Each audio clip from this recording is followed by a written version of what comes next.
Hello, welcome to some Derps Talk About Games. I'm your co-host, Mango. And I am your co-host, Buddy.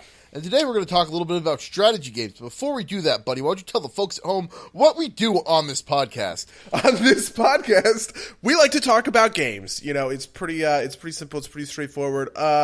Typically, this is where we talk about the games that we most recently played. But because of scheduling kerfuffles, we are actually recording this the day after we recorded last week's podcast. We have Shadowrun. We had Shadowrun. Oh, right, yes. We played Shadowrun, and we played in Shadowrun. I don't really remember what happened, because I didn't actually get to do anything. Oh, right, yeah. I think for the future, we're going to need to figure out the Matrix rules better for Mark and Riff whenever Riff shows up again. But essentially, we went and we protected a smuggler from some thugs, and effectively most of what happened is the Matrix users abused the Matrix rules, while the rest of the party slowly crawled towards the enemies. Yeah, I mean this was the problem. So there's a couple of pieces to this. The first half of it is Mark went first in the initiative, and he glitched, which alerted the enemies, which threw us into initiative before anyone was prepared to be in initiative. So me and Enoch had to spend all of these early turns just getting in range to do something. Meanwhile, you and Mark were able to jack in and had multiple Matrix initiative turns. So first of all, our movements on the turn or our turns on the turn order were just I move 8 squares and then pass my turn, and then we got one move for every 6 of the two between you guys. Yeah. And then on top of the fact that we're still learning the system, Nick isn't the most expedient. We caught to a situation where I rolled 2 attacks before the whole thing kind of was over. Yeah, I mean, the Mark going first thing kind of hurt me too. I had to roll under a train platform, but the wireless thing works out for me. But I don't know how I feel about the movement rules. Yeah, I think they're pretty punishing overall. Yeah, I can't my character has an agility of 1 as kind of I can dump something. It's I can move 1 square per turn, maybe 2. Wow, holy shit. Well, I'll get 1 square per turn for free, and then 2 on a complex, and then a sprint's gonna fail, so it's not like it's worth anything. Yeah, wow, that's crazy. Yeah. And so, if you guys didn't have high agilities, I can't imagine. To be honest, I powered up my agility once I found that out. Because I had my 25 karma from my disadvantages that I just never put in anything. And after the first session, once I realized what the movement speed were, I pumped that up to 3 so that I would have more, I don't know. Yeah, I don't know. I feel like those movement scores are super, super. In Pathfinder was our favorite game. Even if you're a shitty unagile thing in heavy armor, you still generally get 4 squares. Yeah, and I think that's pretty reasonable. Also, you don't have I think highly variable movement speeds are not great for the game. You have people that go up to about 40-ish, right? And people that go down to about 20, but that's still a pretty concentrated lane of movement speeds compared to Shadowrun, where I mean the movement speed is obviously varied between 12 and 1 or whatever at highest levels of play. That's crazy. Yeah. I don't know. Also, the map was enormous. Yeah, that's also true. I think if we had better time to kind of prepare ourselves, what we really should have done is, and this is this is kind of our strategy fault. What we really should have done is position ourselves accordingly before even letting Mark do anything like that, just so that we could, Yeah. And it's not like it would have been a problem if he hadn't glitched. So I guess that's probably just kind of new system aren't used to the quirks yet type of deal. Yeah, I think that's a bit of it. But anyway, I guess that was Shadowrun. I don't know. Have you played any more? Did you play any more video games? Oh, we played some League yesterday. Some League. Playing League. Yeah, old Mick. You play the farmiest Shen I have ever seen anyone play. The farmiest Shen? Yeah, what do you mean by that? Like you took a hoe and went to a lane and just planted some crops for like 30 minutes. That's funny. Okay. I mean, like I was actively involved. I was playing the carry that game, and I was actively like doing my job as the carry, or so I thought. And like for a while I was ahead of you, but at the end of the game you had like 50 more CS than me. It's just like, what are you doing? Like, what? And you didn't play it poorly. You didn't play it poorly. No, I know. I understand. That's probably true. I am a very CS focused player. I think. I'm a big believer that CS is the way to win games, especially like I don't know, like at the. It's one of those things where it's like if you're bad at the game, they tell you to CS, and I think that is like really wise. And so I spent a lot of time getting very good at CSing, and I guess that has transitioned to my top lane tank play. Yeah, I'm just looking up the stats now. I had 264 CS to your 216, though you were ahead of me at the time. Or like early game. Like early game, I was behind. Well, part of that was my support with his dedicated rune thing. But yeah, no, you're like I said, it's not a particular knock on you. It's just that it's like, holy shit, you. Yeah.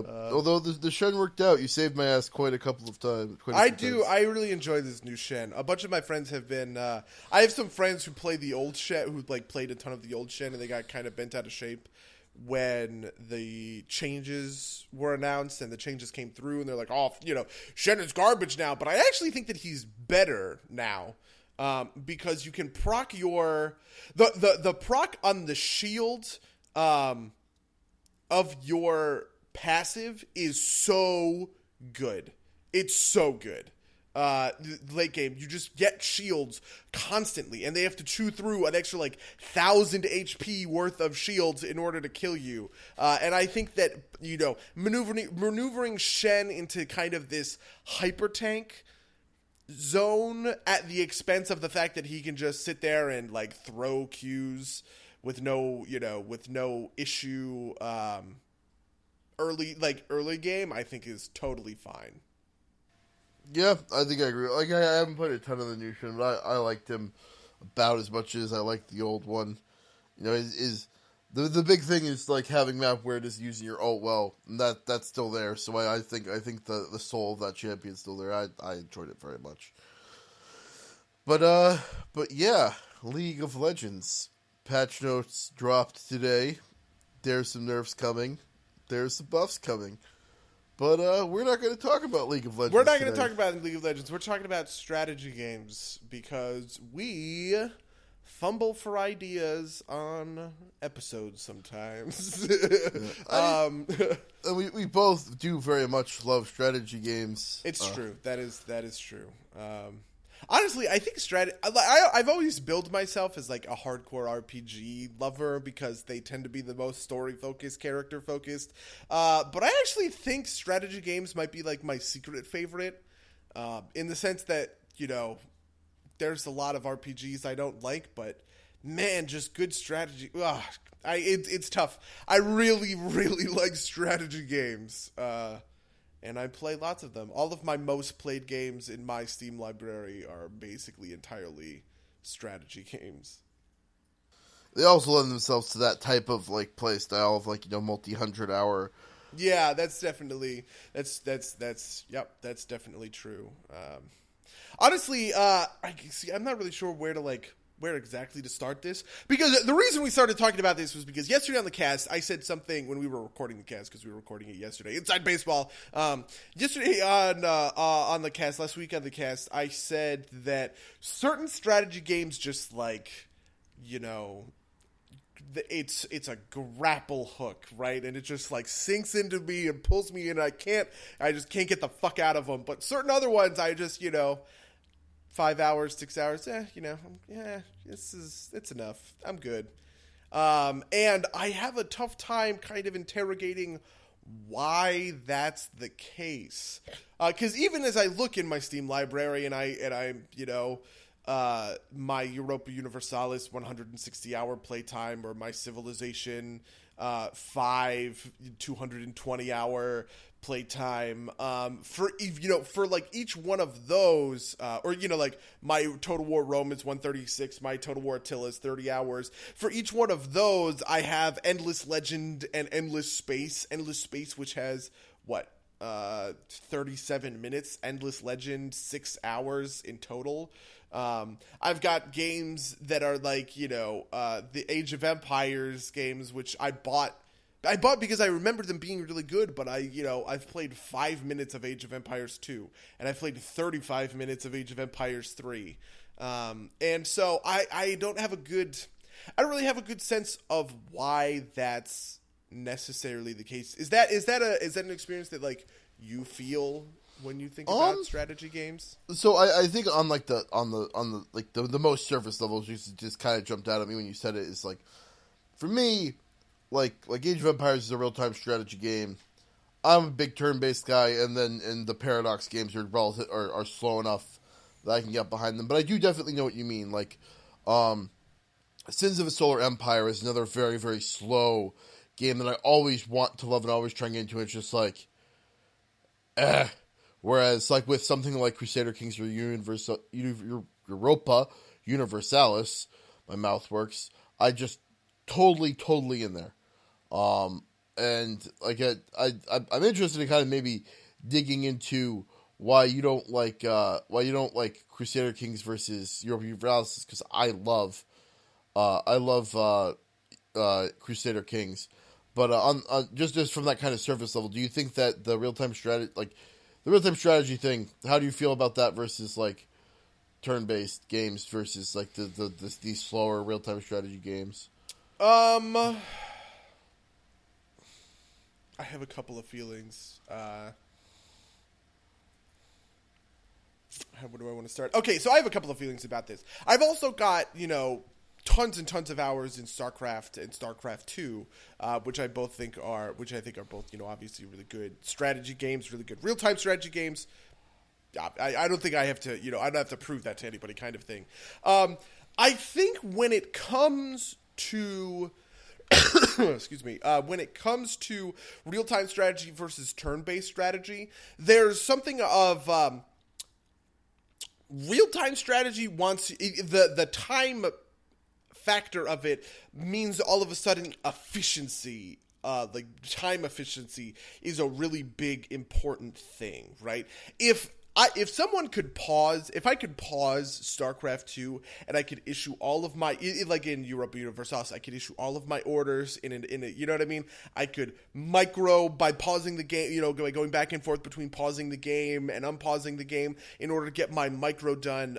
It would be a really different game. And the game is very much designed around the tension of, you have more resources. You are constantly intaking resources. You have a lot of different units that require varying amounts of attention, and you're going to need to micro them in different ways. And so having that focus on efficiency in real-time strategy games makes a lot of sense to me. And I think it's the fundamental of like tension that tension of, can I be fast enough in the moment, is a lot of the hook when it comes to real-time strategy games. Turn-based strategy games, on the other hand, are, the tension is a lot more about the decision-making, can I siege down this city before they get reinforcements, right?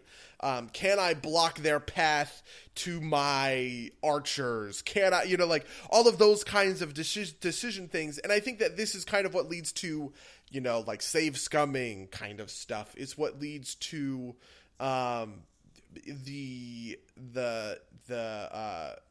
hyper kind of cautious play of something like Europa Universalis, of something like Civilization 5, and to a certain extent, and that tension is still there. It's just there in a different form, right? Because one of my greatest experiences with Civilization, which is honestly from a version of Civilization called Civilization Call to Power, which is kind of a modification. Basically, Civilization was owned by Activision before it was owned by 2K Games, and all of the designers left, but they still had the license for a little bit, so they churned out one more entry in the series, which has just happened to be my first entry into Civilization. But I was playing a Civilization game where I was, it was me and there was another empire, and they were really strong and everything like that. And I was going to make this sneak attack, right? I had all of these transports filled with all of these troops sitting just outside of their base. And there's a lot of tension to that, that planning and that, like how many turns can I like run this out before they declare war on me or before something unexpected happens, right? And that tension isn't a tension of, am I fast enough? Am I good enough? The fog of war, like surprising me in the moment. That tension is of like the anticipation and building to the moment. And so in a certain sense, I think real-time strategy and turn-based strategy are almost too... They're wider genres than we give them credit for, I think. I think I agree with that, and I think that like actually something like Crusader Kings, which is technically a real time strategy game, or any of the Paradox games, technically real time strategy games, but they're pausable, and they move at such a slow pace that even if they're not, like it's rarely it shouldn't be the time that's causing your decision making woes. It's your decision. The tension is supposed to be in the decisions, if right. That makes and there definitely, and there's like, there is a tension there that's also tough to just like, when you send your full stack, because a lot of this is kind of based on rolls and RNG math kind of stuff, right? The tension, I think, of like sending your army into that battle and watching it, you're just like, hey, you can't do anything, right? You're just watching it go and hoping for the best. That is, that's a real thing. That's a big thing that, I don't know. It's kind of the same phenomenon as doing it in StarCraft, but in StarCraft you have so much more control over it, right? I think to a certain extent the hands-off nature of, pressing the end turn and just hoping to God that the enemy doesn't make, like whatever incredible strategic decision is... Or cheat. Or cheat. Do you want to get into cheating? No, it's a very common thing in the turn-based shit. But the Civilization games are the most guilty of this forever. Of AI cheats to be better because it can't be smarter. That's just a pet peeve. Anyway, I didn't want to interrupt your big... No, that is the end of my I don't know, that's the end of my point, I guess. Yeah, no, it's like to kind of continue on to the real time versus multiplayer thing. Like, I have never exited a StarCraft match and been like, that person outsmarted me. It was like that person outclicked me most of the time, or that person out-cheesed me, or did Whereas I have played several very long Civilization 4 and 5 multiplayer games, and actually the first game I ever played really showed me like how to play that game. I'm gonna call it right, but really how to optimize that game and how to like get everything done. Because I was playing with one of our friends, a man named Danny Kaplan, brilliant strategist, never afraid to stick a dagger in your back. If you ever played Diplomacy with him. Oh, jeez, I have played Diplomacy with him, though I never allowed him the opportunity to stick a dagger in my back. Yeah, but the first time we played Civ 4, it was me, our friends Ben and Danny, and Ben and I were just kind of like the single player players that were like, oh boy, multiplayer will be so much fun.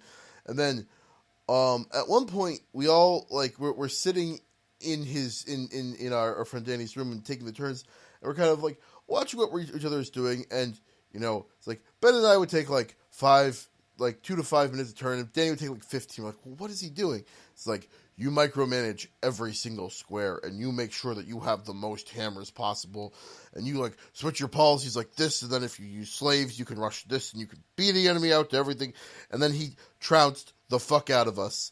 And I don't know, maybe this is kind of like a weird thing with the genre, where like, you know, he probably had us beat by turn 25, but we didn't really realize it until turn 200 type of deal.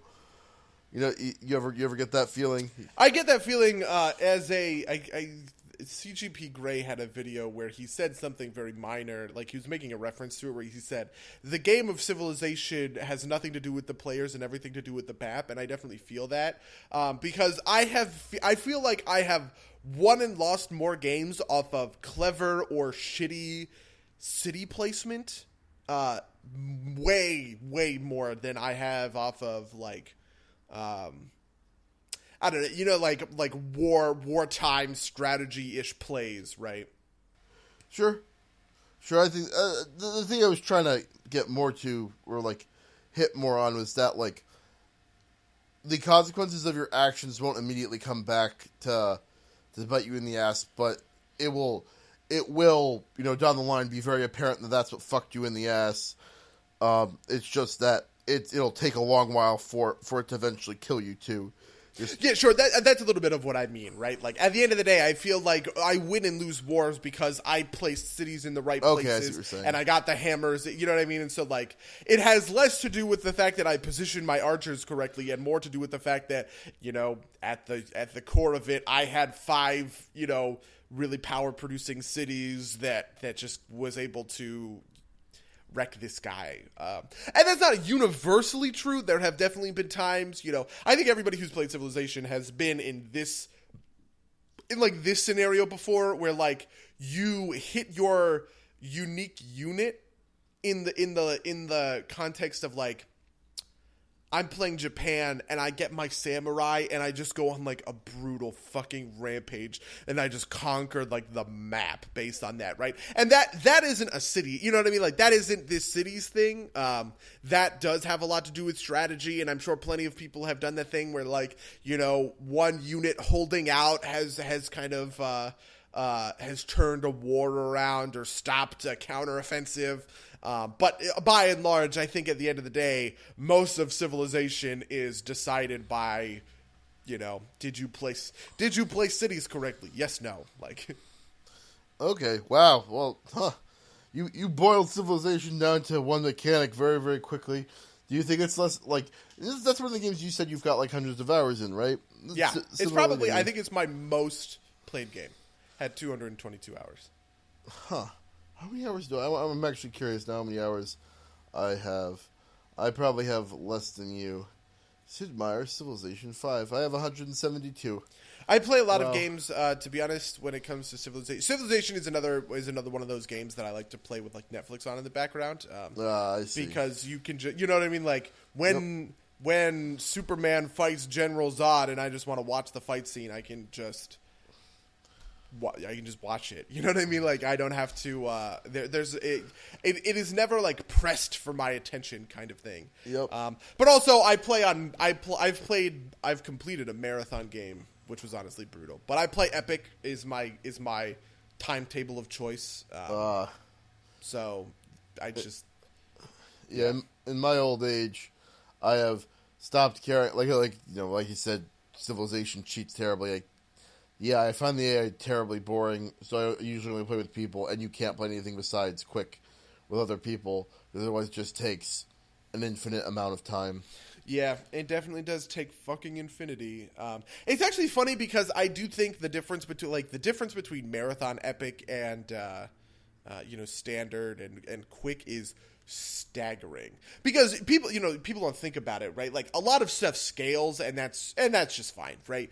The amount of turns it takes to make a granary is going to scale between them, so it takes roughly the same amount, just like, you know, percentage wise or kind of like ratio wise. But the only thing that does not scale in that game are units and like movement, right? So on marathon, it takes 20 turns to craft a tank, right? But it still only takes, 5 4 turns to lose it, and it still can move 2 turns. You know what I mean? Like, it can do all of these kinds of things. So you're very, very invested in placement of troops, in kind of making sure that you don't let that, you don't let that tank die. You don't let your army get flanked, like all of these kinds of things, because it can really spell doom very quickly, and you just don't have the timing to react to that. Yeah, I don't know. No, that's absolutely, yeah, absolutely. Just out of curiosity, do you know how much you've played the what is it, Beyond the Storm? I can't even remember. Beyond Earth. Beyond Earth, yeah. I have 16 hours on Beyond Earth. Similarly, I have 12. Honestly, I like Beyond Earth. I think Beyond Earth gets a little bit of a bad rap. I think I bought the expansion for it. I did too. I just kind of haven't gotten around to playing it. Though I feel you about when it comes to. Do you want to unpack this AI thing more? Because I am also in a similar place where, like, the AI is kind of make or break in almost all of these kinds of strategy games.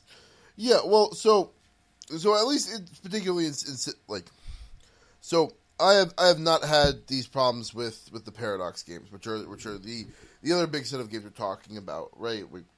I'm sure we could mention other games, but I think the 2 big sets of games we're talking about here is the Civilization games and the Paradox games. Yeah, you agree? Yeah, sure. And I haven't. To be honest, I would lump in Creative Assembly games there. Oh, that feels like a third set to me. It is a third set. I just mean in the sense of games from developers that I love. All of the Total War games on Attila, I have 30 hours. Rome, I have 100. Rome 2, I have 136. Shogun 2, I have 60 hours. So, like, all of the formula for Total War clearly works for me in the same way that, Civilization and Europa Universalis really work for me. Oh, no, absolutely. I think I have... How much do I have on Shogun? Because that's when I played those. I've got 48 hours on Shogun. I've got 34 hours on Rome 2, and 15 minutes on Attila. Just because I never really got a chance to dive into that game. But, I think this kind of problem plagues all of the games, but in particular it plagues the Civilization games in that the AIs are not smart enough to make good decisions. Or to make clever decisions, or to do super crazy things, to do smart things.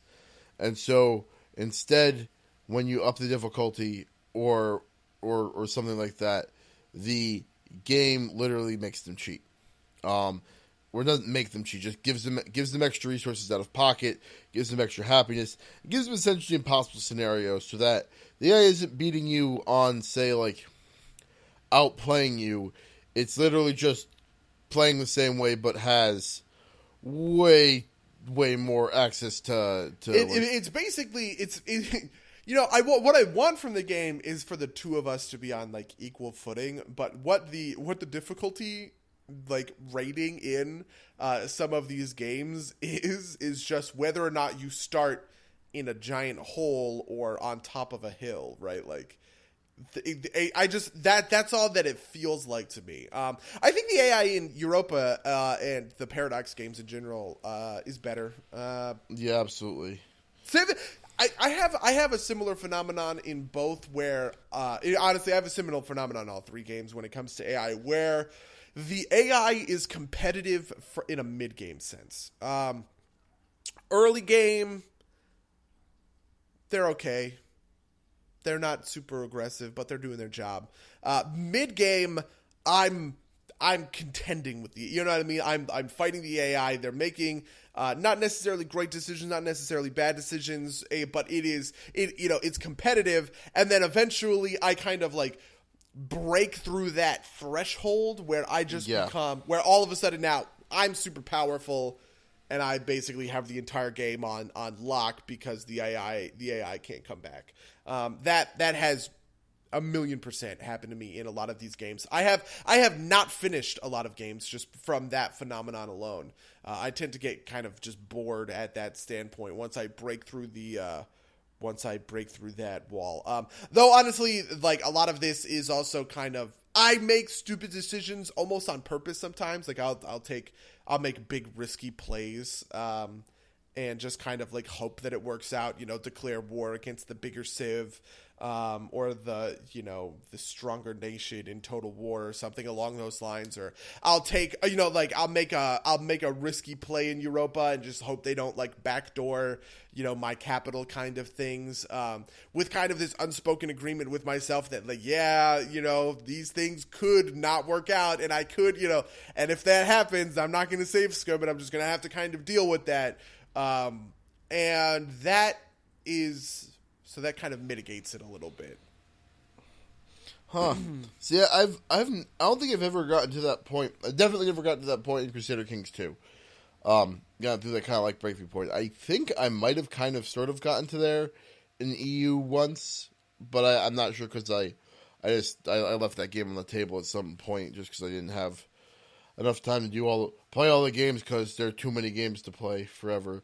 But yeah, I definitely know what you mean. And I definitely think that's a very good point. I think that the Civilization games are much worse. About that, like, I never feel like I'm losing a Civilization game.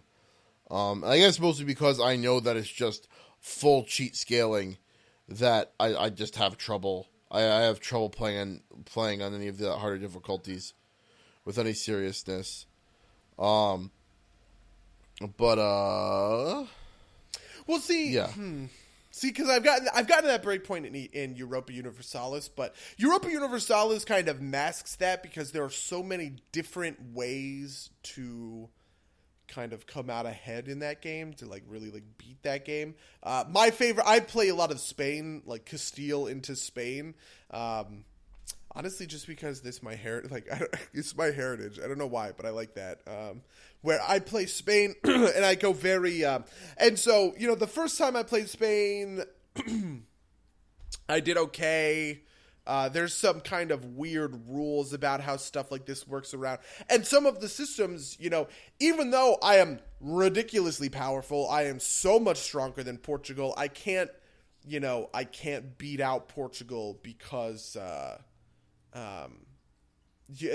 how their colony systems work. Basically, if a nation has colonies, you have to take the colonies too in order to completely wipe out the nation entirely. So you get into these weird situations where like you are forced by the systems to be competitive with underpowered nations, which is kind of like its own thing. But then I've had playthroughs of Castile where I figured out my shit, which is basically you just fuck over Portugal instantly before they can get their colonies off the ground. And that game was like the most I literally took over the world just because I took all the colonies ever. Because the only person who is competitive with colonies early game is Portugal, and I locked them down instantly, and I didn't get bogged down in bullshit in like Morocco and stuff like that, which is what the game kind of like. It's almost like a noob trap because they give you those little quests that are like, oh, you should fucking reconquista Granada, and I'm just like, nah, fuck it, like I have to go get Brazil. I don't know. Those games are satisfying, and I think they get boring to a certain place. I think also in terms of difficulty, I think that they also get that. Like the Paradox games in particular also get there, based on the ability to play a much like you can go play Iceland in Crusader Kings 2. I don't recommend it. I tried it for about an hour, and I couldn't even, like, fabricate a claim anywhere. But, like, you could go play, like, one of these tiny nations somewhere around the world and, like, give yourself a really disadvantaged start because that's, like, what the historical set was. I think that's a lot of fun, too. Just playing something that you don't expect to do great with. Making that into a challenge. And that does feel like a real challenge. It feels like an organic challenge rather than just like a cheating challenge. Yeah, that's true. I've definitely had that happen in Europa Universalis because you can play as fucking anybody, right? Like, yeah, when you play as one of these tiny little city states, one of the things that makes the game good about it is it like the rivals system, where it makes sure that you are focused on your on people your skill level, right? Like, or like your power level in game, right? So I'm playing, if I'm playing Venice and I only have Venice is actually a bad example of this. If I'm playing Milan and I only have 2 provinces, my rival is never going to be France, right? Because France has 50 provinces. My rival is always going to be, Urbino, which is right next to me and also has one. And I can build my way up to that France, and that's fun and that's exciting. I've played a Germany playthrough where that kind of thing happens, and it is, it is very much like start with 1, you get 2, you're like making your diplomacy work for you kind of thing, and eventually you build yourself into Germany, and at it's 17, all of a sudden it's 1700 and you're the most powerful nation in the game. I don't know, Civ doesn't have that luxury, I feel like. Yeah, because you all start basically in the same spot, and Europa Universalis, because not every start is the same. The world is not built of these weird contexts of the Italian city states or electors in the Holy Roman Empire. You don't get that. You don't get that same feeling, I guess. Yeah, I think something else is that like the randomness, like so. This is going to sound weird, but the randomness of the events in Crusader Kings and Europa Universalis, the sound or like feels much better to me, at least, than the randomness in Civilization, right? Like Civilization, it's like, did you happen to border next to like Montezuma? Did you find a ruin that gave you a free tech early? Did you get enough hammers to beat whoever else is working on it to the library of what is the library of the early level wonder that gives you a free tech? Those kinds of like milestones, and like also because Civ is such a thoroughly played game, and such a thoroughly played game with such like kind of like deterministic outputs, like the ideal routes for that game are very well set. Whereas I feel like it's much more flexible in Crusader Kings 2 to just kind of like get in and monkey around and try something. It's like, hey, I procced an event, or like, hey, my hair is an idiot, or hey, my hair is really great. Maybe I should, make sure he doesn't get like eaten or something, like all that kind of stuff. And I think that really scratches that itch very well. Whereas, I think with part of the idealization with Civ is because everybody's kind of on an even footing for something like a multi-human player experience. It feels more like you're competing against in completely fair conditions there, whereas the very little bit of multiplayer CK2 I've played felt kind of like, well, a lot of what's happening is out of my hands, and like because you need to start far enough away from somebody that it's not like, well, we're either in this like you either have to decide at the beginning for CK2, at least I feel, to either be allied with the other human player, or enemies with them if you're right next to each other, like if you're playing the two brothers in two of the three brothers in Spain, which is funnily enough your favorite start in EU is Spain, and my favorite start in CK2 is one of the three brothers in Spain, and so you want to put that distance there. That way you can like let that relationship develop organically, but it takes just forever for anything to happen at that point. And so I think that Civilization for that difficulty flaw is actually a lot better for a multiplayer experience. I definitely agree with that. I think that I haven't really played many of these games multiplayer wise. I've played multiplayer Europa Universalis where I played it with my girlfriend, where she played, like England and I played, or no, she actually played, I think it was Austria, and I played Spain, and so she was very much as part of this. Yeah, I don't, like as part of this like inner conflict on the European continent while I was doing all of this, crazy colonization bullshit all over the place. And so, we've had plenty of fun doing that. We also did one where we did England and France. That was also super awesome. And a lot of these kind of come down to like you and the humans versus the world kind of thing, right? Like where you and the other human player are just like doing everything you possibly can to beat off all of the fucking AIs who just like inevitably hate you. Yeah, you would want to beat off the AIs. I do. That's my fetish. The same thing is definitely true of Civilization, though. I think Civilization allows for more competitive games than Europa. Yeah, I think I would never feel like a Europa game could be truly competitive. A Paradox game you're playing to have a time, not to like be like, oh my France is better than your fucking England, you fuck. Whereas you could definitely do like I've seen exactly that scenario happen in Civilization, where it's just kind of like, I'm gonna fucking beat your ass. We play this, like, and it feels better that way, I think. Yeah, I think that's true. I've never played. I've played Total War actually once with in multiplayer. I played with Barry, where it was the same kind of thing. It was him and I versus kind of the world. We played Shogun together, and that was also pretty fun, pretty interesting. I imagine that's how we're gonna play Warhammer when it comes out, because I kind of feel like it's in the same spot. I don't know. I guess it could be competitive. I feel like it's competitive on the battle level, not very competitive on the campaign map level. Yeah. You know what I mean? Yeah, also, I think for Warhammer, I think that it's going to be a lot... Like, this is actually something I'm actually kind of... I hesitate to say worried, but I'm concerned, a little bit concerned about for the game as a whole, is that it seems to be very, very, very easily divided up into, like, Emperor Dwarf versus... Vampire Counts Orcs. It's like I don't ever see like the Empire and the Orcs kind of like hanging out, right? Like I just don't think that's gonna happen. Really?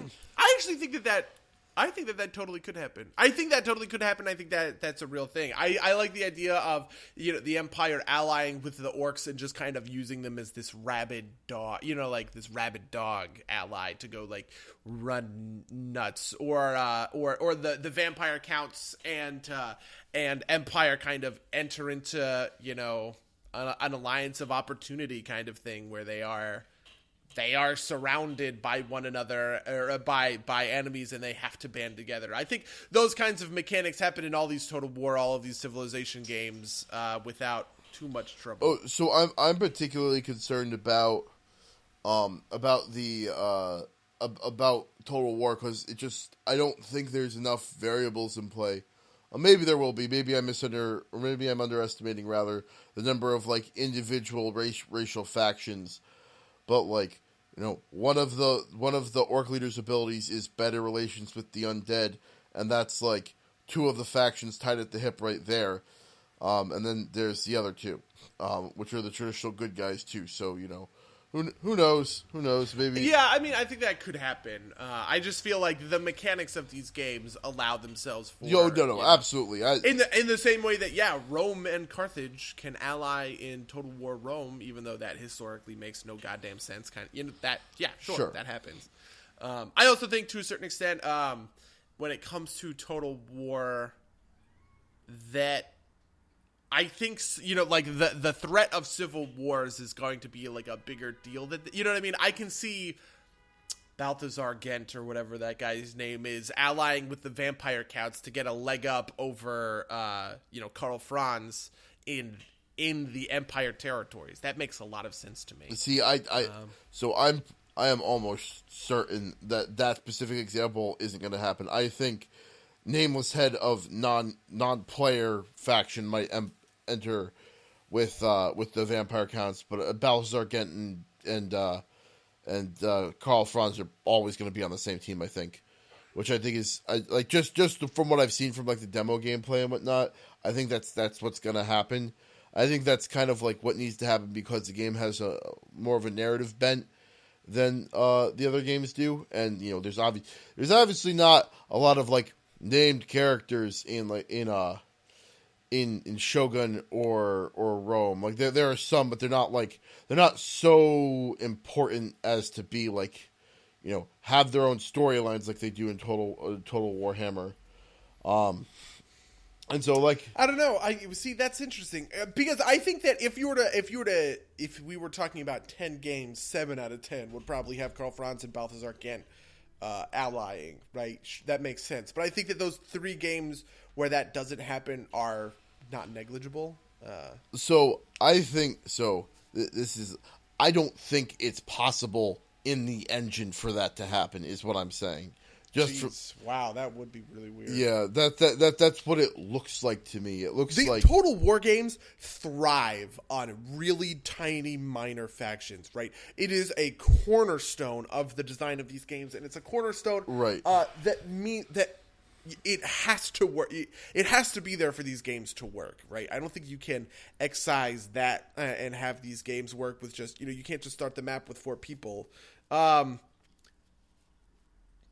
So I don't know. I feel like you have to be able to have that civil war where Balthazar and Karl Franz are both. The thing that scares me about that not being the case is all of the race all the leaders have the same starting points for the player factions. Like you can't start as like the leader of the the dwarves that are over on the west side of the map. That is true. Maybe certain legendary lords just don't show up then. You know what I mean? Like, if I'm playing as Balthazar Gent, there just is no Karl Franz on the AI Empire stuff. I think that would be a mistake. But yeah. That being a mistake, it's better than, it's better than not, and it's I don't know. Man. Yeah, no, I am curious to see how this Legendary Lords aspect plays out, because that's actually to bring kind of back to more centralized things. Is like there's not a lot of mechanics like that I've seen in these type of grand strategy games, like these kind of Ubermensch units like that. It almost feels almost JRPG-ish to me, which is weird. There's nothing like this in any of the Paradox games, and Endless Legend had it. Which was neat-ish. I played a game called Age of Wonders 3, which is also pretty bad, but I did sink 30 hours into it, so...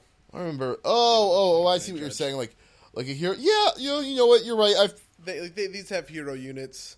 I also think that I think it's a natural progression for the general units in the Total Warhammer games, which you're just replacing the rally ability or just Total War games in general. I mean, the rally ability, the fear ability, right? Like with spells, right? Yeah, actually, I can't believe I forgot about this.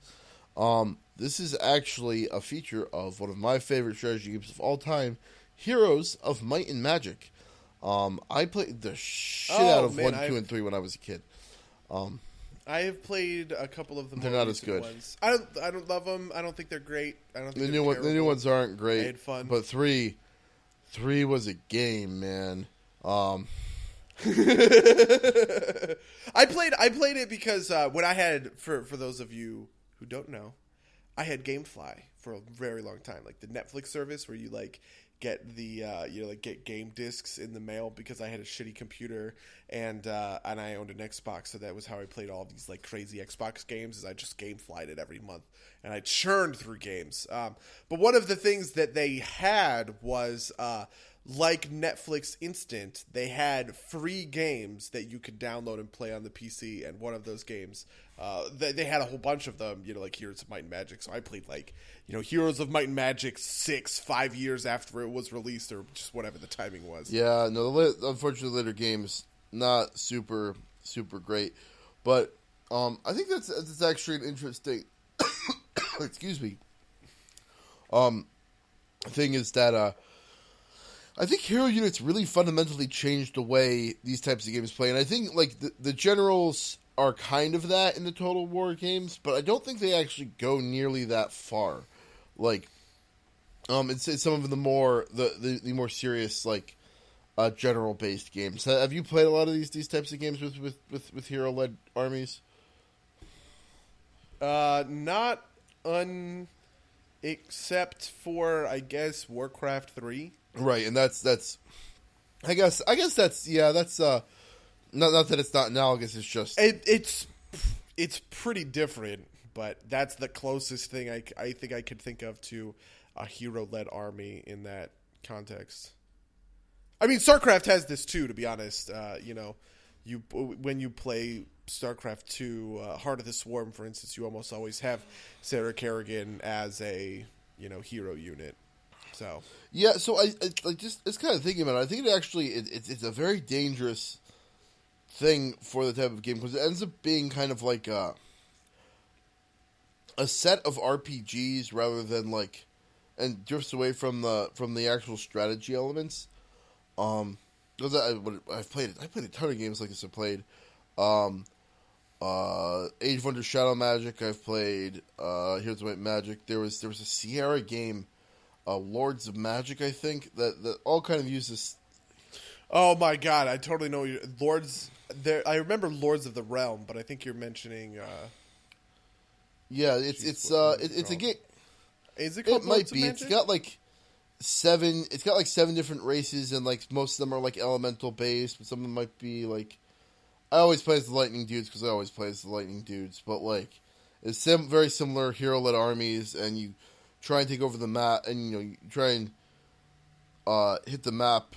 And I think that you rather try to hit the map. You use those units to control the map, and I think that it makes it kind of hard to divide your attention out between them, and it feels less strategic and more about like it's one of those games that's much more about the exploration and grabbing like the little loot boxes scattered around the map. Man, that's a very different type of game, and I think it works not nearly as well as these traditional games that we're kind of talking about now. Man, I haven't thought about those games in a long time. Yeah, I think it is. I think it is a little bit different. I mean, when it comes to Total Warhammer, I think it's a natural progression of the. General system, and as long as it behaves like generals, I'm fine with that. That doesn't bug me. Yeah, I think the fact it's going to be limited to 1 or maybe 2 characters that have like these super big highfalutin abilities will keep it relatively safe. Yeah, I just don't think that I don't think that it will come to that point where the big I don't know power of the it's not like a general can just walk through an entire army all by himself. Right. That just like he needs an army to back him up. That army has to be there. You will just fuck up your run if you don't. If your army dies and your general lives, well, that sucks. Your army is the important part of that aspect, and as long as that relationship is really what I mean is intact, then we're solid. Then we're good. Yeah. So, kind of on this vein, you said during the last cast that CK2 never really grabbed you. Do you have any idea as to why that is? I think it's probably that the systems never coalesced in a... I feel like the systems are a little bit too front-loaded in CK2 compared to what it was for me with Europa Universalis. Europa Universalis is the most complicated game I've ever played, right? Complicated being the specific term, right? Where there is so much. There's so much going on. All of these mechanics, are just like so many systems, dozens and dozens of systems, but you get introduced to them in a linear, you don't just start the game and immediately have to contend with a thousand systems, right? You start the game and you're wrapping your head around a couple of straightforward-ish systems, and you're learning as you go, and then yeah, okay, cool. As you're leveling up, oh, this is what papal influence is, right? Like, oh, this is what the electorate is when it comes to the Holy Roman Empire. This is how colonization works. And I'm leveling up and I'm leveling up and I'm going further and farther in tech and ideas. And you get introduced to these in a progression. And I think that's what got me into Europa Universalis, such to the point that, I got to my, the trade mechanics are ridiculously complex, like unendingly complex in Europa Universalis. But I have a good handle on them because trade mechanics are really important when you play colonization-based civs, which I do very commonly. Whereas I don't have a handle on the electorate. I don't really get, and I haven't gone too deep into playing Austria and being the Holy Roman Empire electorate guy. So I don't know. That is probably the best way that I can describe it. I felt much more daunted by the Crusader Kings I definitely feel that because, like you said, Europa Universalis, all those systems are there from the beginning, but you don't really feel like you have to pay attention to them. But with CK, it's kind of like, well, if you want to do anything, you have to have a claim on a piece of land. And how do you get a piece of claim? Well, you can send your diplomat over there to fabricate a claim, or they could be Muslims. You could be like, I hate Muslims, and grab it that way. Or you could, figure out how to link your fucking ancestry in such a way that says that territory really should be yours and do it that way. And that's, minute one. And, as the minutes progress, it's like, shit, the guy I'm playing as, and I'm finally So, this is actually, I love it, and I got behind it because I kind of got into, I guess, the roleplay aspects. But when you're playing and you first start thinking, you're getting the hang of it, it's yeah, I'm getting good at Crusader Kings 2, and then your regent dies, and you're replaced with whatever schmuck you managed to bear while you were doing it, who doesn't have any of the shit that your old guy does, and through whatever arcane inheritance system you probably weren't paying attention to until this point happens. Everything feels like you've just lost a significant chunk of progress, and I think.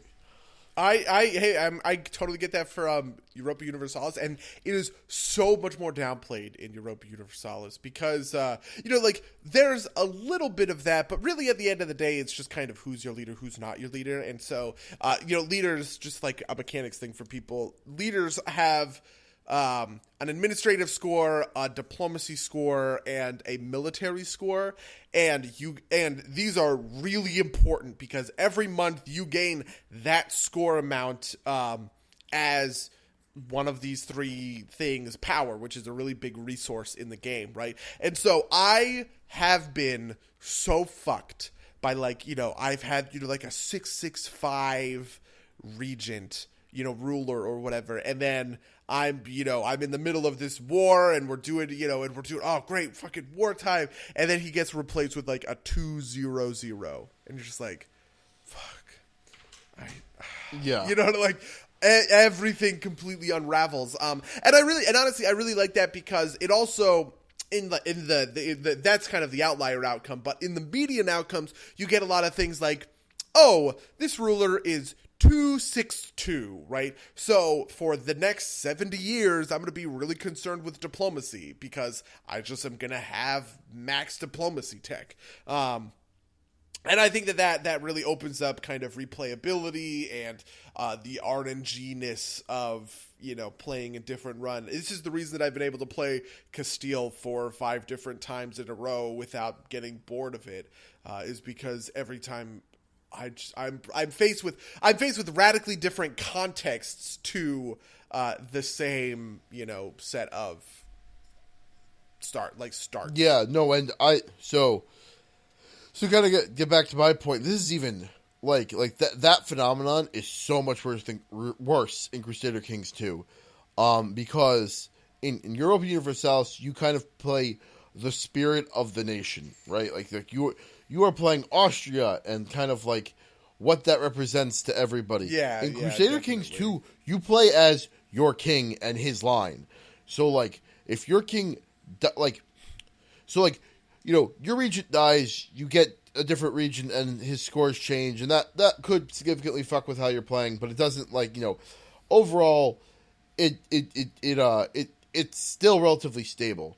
when your regent dies, based on how inheritance works for your particular country, which can change at a variety of times and has a bunch of different implications, you like your king who owned 7 or 8 territories could hand it off to a regent who one doesn't have there's like a score for it, like the kind of like I'm going to call it like leader swag to control all of the territories he has, and so your peons could get uppity.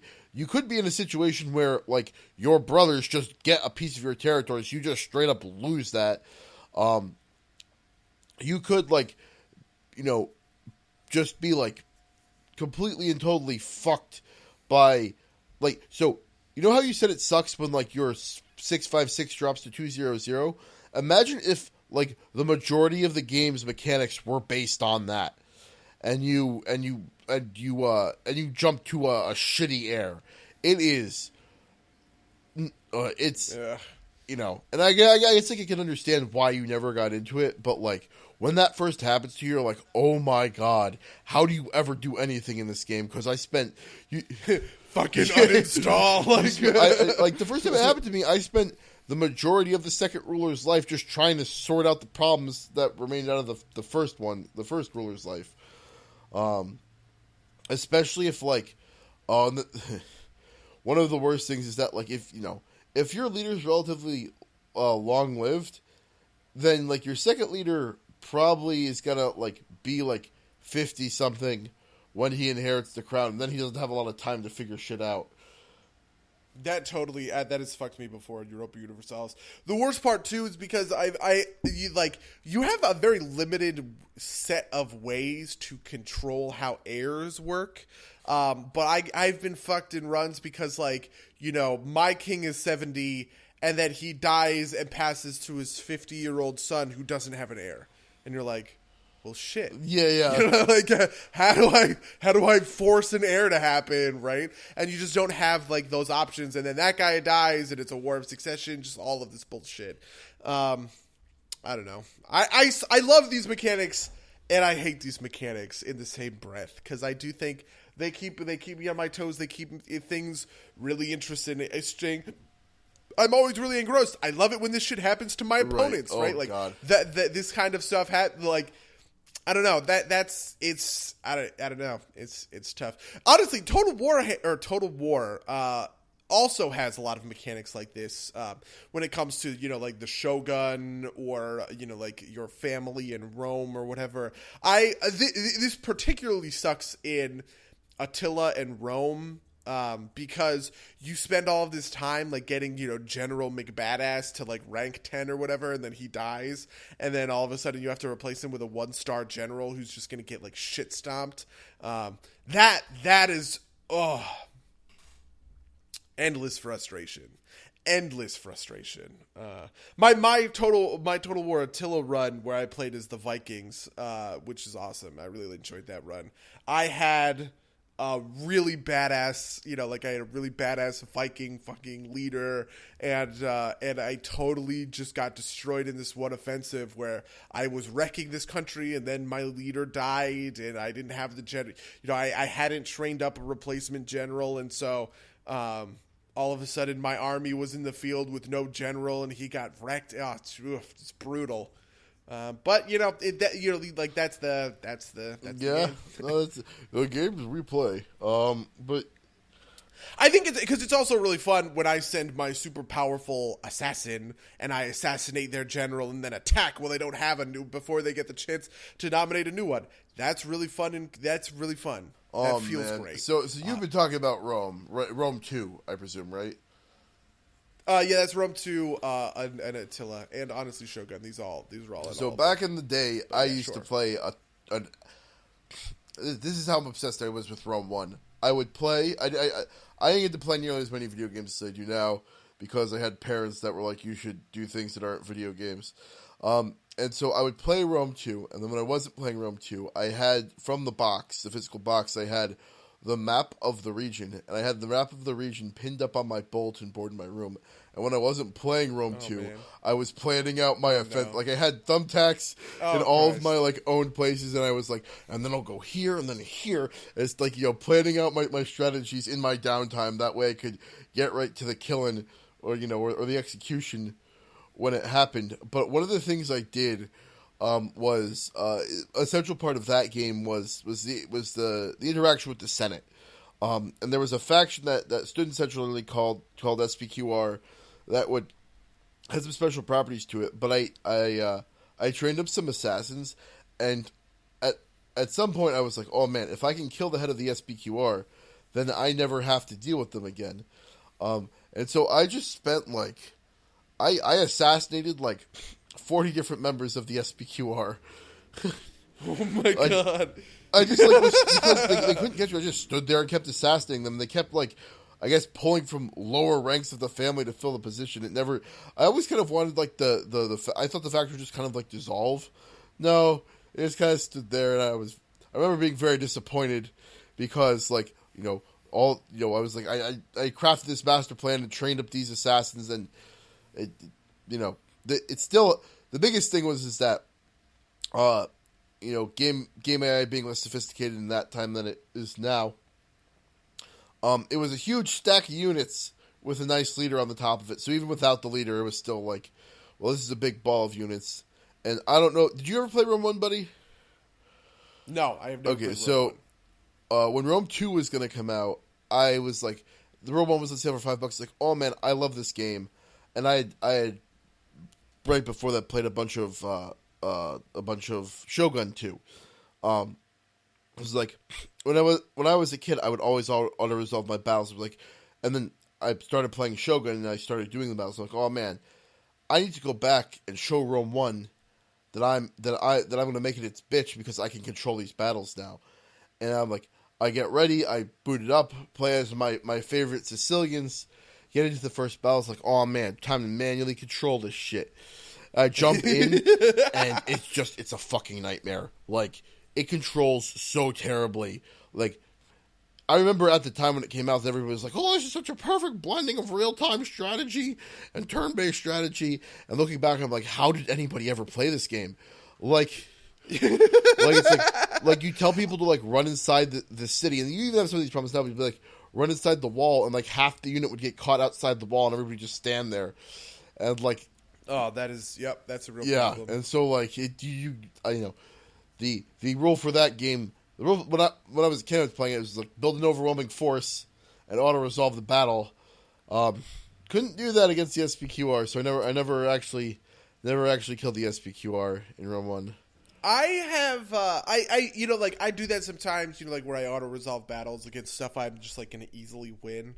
But I definitely do play out a lot of battles. Oh yeah, and in the modern games, Shogun in the Shogun modern 2 going games, forward, yeah. it's actually a lot of fun. I get fucked a lot by my troops going from fresh to tired instantly. Yeah. You know what I mean? Because I'm issuing all these orders, and then all of a sudden they're tired and they're getting absolutely shit stomped. I also don't necessarily have I don't really have a great handle on the mechanics of the battle system. There are definitely some times where I'm just looking at a unit and I'm why are you losing? Because on paper you shouldn't, but you're getting destroyed, and I don't understand why. I don't know. I do that. Build an overwhelming force thing. Definitely. I also do that kind of thing where, if the battle is, if the battle is close, I play it out. But otherwise, Yeah. I auto resolve defenses on stuff that I'm just blatantly gonna lose. No, man, my favorite. Also, naval warfare. I'm garbage. I don't know how to do it. I'm really bad at it. I lose all the time. I think the system isn't great. I think that's why it wasn't in Rome 2, even though it was in Shogun 2. And they're not having it in Total War, or Total Warhammer rather. So, yeah, I think that's a system that just needs a little bit of work. But Honestly, the point that you brought up about how you just like went through and assassinated 40 members of the SPQR, it really does put in stark contrast. I'm becoming more and more aware of this. Is like I'm growing up and being more of a cultured individual. How like kind of blatantly terrible my decisions are in some of these 4X games. You know what I mean? Like when I play Europa Universalis and I just take over the entirety of the Aztec Empire for free because the Aztec units are just militarily garbage. Compared to my, super powerful Spanish units, like, yeah, I'm basically committing genocide for like in-game points because I'm a dick. Like, I am more consciously aware of the politics of these games than I was when I was a kid, and I was blissfully ignorant. Yeah, no, absolutely. I remember actually the best example of this is in Civilization Call to Power. Okay, so Civilization Call to Power, there are a lot of different governments, obviously. It's a lot like Civilization 3. And democracy was such a pain in the ass because they would get really they never wanted to fight wars. They would always get really uppity whenever wars were going on. And so, like, yeah, you get really good economic bonuses and, like, diplomacy. Oh, and also production was garbage. So I went from, like, despotism to monarchy to theocracy a lot of the time, randomly, to fascism to it's this like, and then it extended into the future, right? So it extended past the year 2000 all the way up to the year 3000 with all of this like crazy future stuff. And there's a special kind of a government called technocracy, which is basically where the singularity exists, but it's terrible. Like humans become cyborgs, and the cyborgs are just slaves to this like central mainframe computer that is you, but it's the most efficient civilization possible, kind of thing. So like, my journey through civilization was at the expense of the human rights of my constituents, but I didn't really give a fuck because I was 12 and I didn't understand. That reminds me of like the first games of Civ 4 I played. It's like I always was like, oh yeah, democracy. We're gonna go with that because that's the best way to do it. And then like that game that I played with Danny, I was watching him and it's like, oh yeah, you go to the one that gives you slavery and you just like, sack a pop and rush the things out super quick.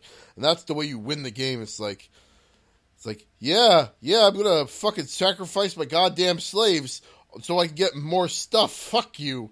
I don't give a shit. That's funny.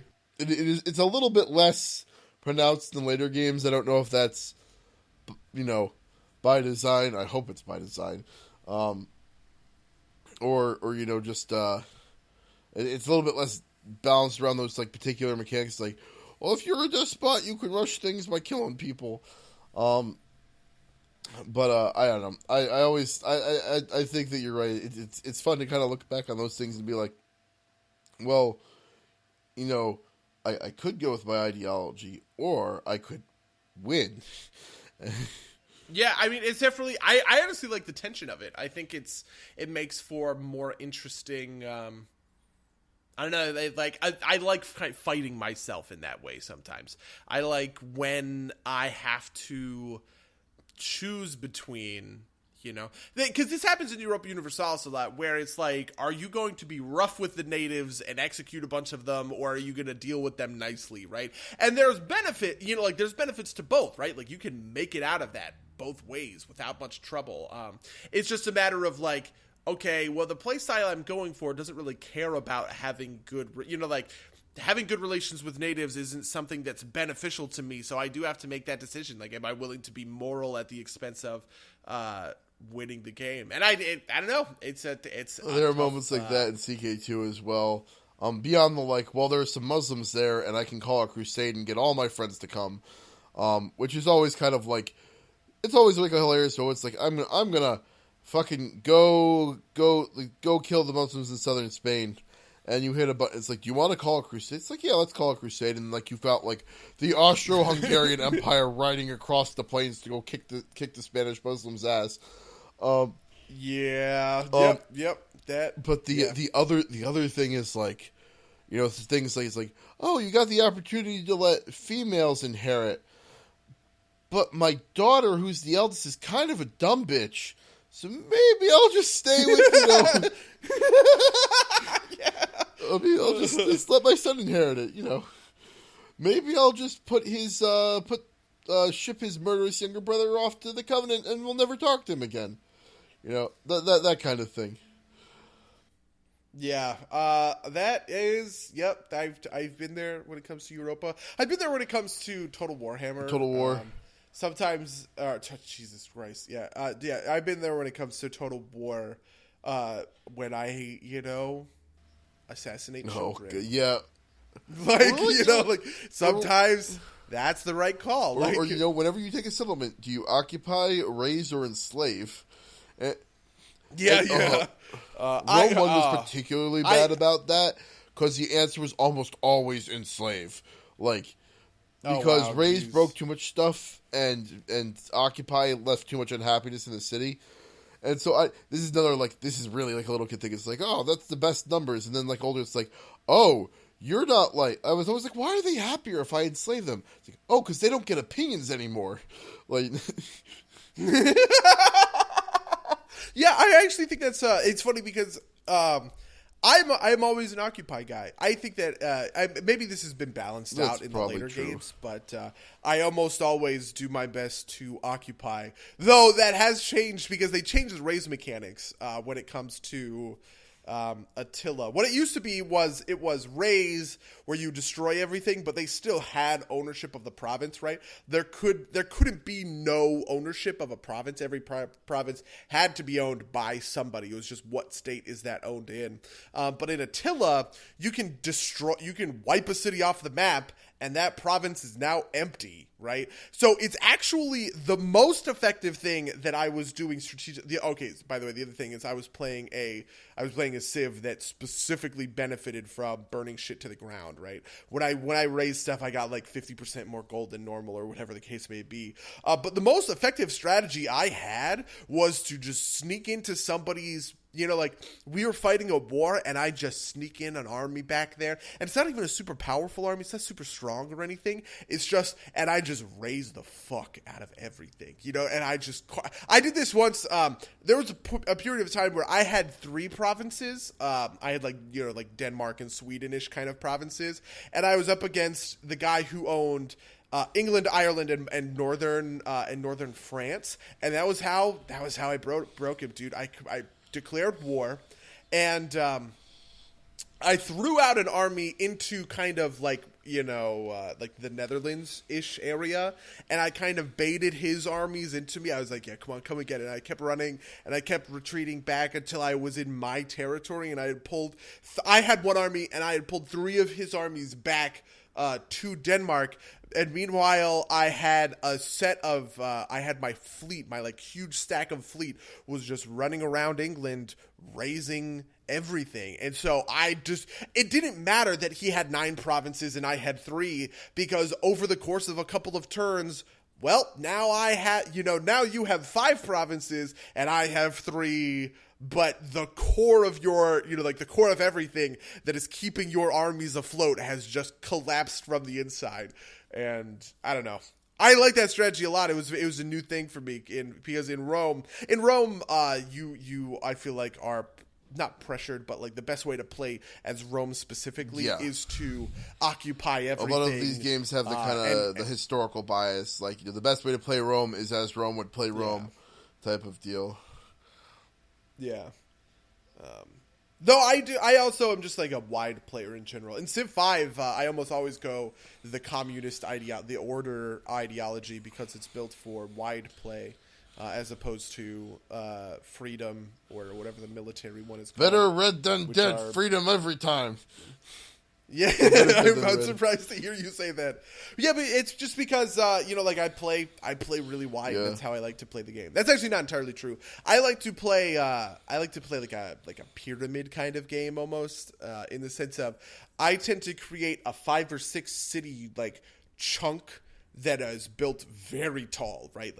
As tall can get, and then have a very wide buffer zone kind of around that. That's my general strategy when it comes to civilization games. I'm kind of sad that in Civ 5 that Venice is so terrible, because I actually really like the way that they play. They're terrible in multiplayer, but aren't they? I mean, they're fun. I don't know. They're fun in single player. Fine in single player because it's single player, and the AI just cheats. Yeah. But like so, there are certain races that in the Civ community, like you can like most races are considered like some races are good, some races are bad, some races are super situational, like Spain can be. I think it's Spain. Spain's with the double wonder bonus, right? Double natural wonder. Yeah. So if you find a natural wonder, then you're fucking set. Yep. Venice is like the only race considered completely unplayable. It just puts you at such a disadvantage to not be able to freely build cities. Even though I thought it was a really neat mechanic and I adored it for like the single player stuff that I did with it. It just makes me so sad that it's so bad. It's so bad. Have you ever tried to play it multiplayer? Yeah. As Venice? No. I imagine it's garbage. I imagine it's terrible. I do like playing multiplayer. I don't like playing multiplayer. I don't know. I don't like playing multiplayer in some of these games just because I like cooperative multiplayer than compared to competitive multiplayer. Specifically when it comes to friends. It really. I hate beating up on my friends. You know what I mean? Even in a game, well, fine, be that way. Even in a game like League of Legends, where it is fundamentally a PvP game, it's actually on this axis. It's a cooperative game because I'm cooperating with my friends to beat random idiots, right? And so, I don't know. That's fair. I mean, and hey, listen, if I'm being honest, there's nothing that feels better than playing an in-house and just like trouncing. I remember I played Draven in an in-house once and I got like 15 kills, like 7 kills in lane kind of thing. It's just that is gratifying, but I feel bad at it. I never feel bad. It gets to me on the inside. That makes me so hard. That's I think my single favorite moment, and I'm sorry if this brings up any bad memories, but remember that game where we stopped playing in-houses for a while? Oh man, I think this is story time for the audience. Okay, I'm down for the story because I don't actually remember. So the first thing that happens is at this time when we split out into in-house teams, it was generally the tryhards versus the trolls. The people who love playing straight on meta builds versus the team that love to play trolly shitty stuff. And so this is a set of 2 games. So the first game, the trolls are losing and we're losing hard. But we managed to hang on. And we're playing like this weird shitty split push comp. So we dragged the game out for like probably like you guys probably won at like 20 minutes, but the game ended at like 60 or 70 minutes. And you guys were already a little bit steamed from that. And the next game, I don't know what happened, but we literally won every lane in the hardest way possible. And like you guys, it was like 15 minutes and you guys just dropped out of the game. And then we didn't play in-houses for 6 months. See, okay. The thing about that is that those troll comps, like, it doesn't matter that it was you guys. It's just those troll comps suck. Oh, do they? And they just are. They're so unfun to play against. But they are. You know so what I fun mean? to Like, play. I mean, maybe I don't know. I don't get as much satisfaction from playing those comps as you do. Oh, absolutely. But it's just one of those things where, like, when I have a game won at 20 minutes, but we just like keep pushing and like. Like all this bullshit, and it's only split pushing, and we can never get these team fights to like, that's just a frustrating game, right? It doesn't really have much to do with the in-housing aspect of it. Those salty tears, to me at least, are all the more sweeter that I know who's crying them. I mean, sometimes those salty tears are beautiful, specifically against... Okay, so, no, I'm not going to lie. There was an in-house where... I can't remember the context of it, but there was an in-house where... So, for a lot of people who don't know, our in-houses, we'd pick teams like you would on like, the gym, right? Where, like, in PE class, where you like, I pick Mango, I pick... Charles, I pick whoever, right? And somewhere along the lines, Charles Duick, our friend, who is not great at the game, said that he was as good as I was in the mid lane. And he said, and I'm not quoting specifically, but I'm basically quoting specifically by when he was like, I don't understand why Buddy gets first picked all the time. You know what I mean? Like, I'm just as good as he is in the mid lane. And I was like, oh, you fucking think that, you stupid piece of shit. And like that game, I went up mid against Charles Duick, and I was playing Annie, and I'm pretty sure I got 9 kills in lane against his Vel'Koz, and I was just sitting there, I was like, yeah, fucking take that, you piece of shit, think you're better than me, like, like that was probably one of the most gratifying in-house experiences I've ever had. But that was only because Charles, specifically said something that, like, got to me in that way. You know what I mean? No, absolutely. In a similar vein, like, one of my favorite wins was, we had 12 people, and so we had 2 people play as essentially coach. And so it was, like, in the coach play, like as coach, we set up everything. Oh, I think it was me versus Enoch, maybe. Yeah, it was and I loved it because, like, I could, like, see all the pieces falling into place. And sorry, buddy, but my favorite part of this piece was I knew that if I placed D against you, D would win the matchup because that's what the type of thing he plays. It would frust you out, and it would cause your whole team to come crumbling down, and it worked. And it worked so well. Yeah, no, that 100% happens. I don't know. I like certain in-houses. I've had a bad time with Absolutely, other in-houses. Yeah. I remember it's always fun. It's just, I don't know, it's always fun going nuts in an in-house. Absolutely. But it's different because an in-house is 45 minutes, and a Civ 5 game, to bring this back on topic in our last 5 minutes, I suppose, is hours and hours and hours, right? So I think that the rapid iteration, comparatively, like relatively speaking, on these in-houses is part of what makes it successful, compared to... That's fair. League. Also, not to pick on our friend... Charles, but in terms of, like, with some games like Civ that are turn based, if people don't know what they're doing and need time to learn what they're doing, it can get kind of frustrating. I think that's about it for our show, though, right? Yeah, I'm pretty sure that we've covered basically everything. I actually kind of like. I feel like we're going to go more in depth into this stuff as, like, games start coming out, like, Total War Warhammer and Stellaris, and we'll revisit some of these topics in the context of specific games in the future. But for now, I guess we're done. Yeah. Right? You can email us about your favorite strategy game at somederpsplaygames@gmail.com. You follow us at twitch.tv/somederpsplaygames. You can do a bunch of other stuff that'll put in the description. You can comment on the SoundCloud thing and tell us what you think. And you can watch us play Hell's Rebels Rise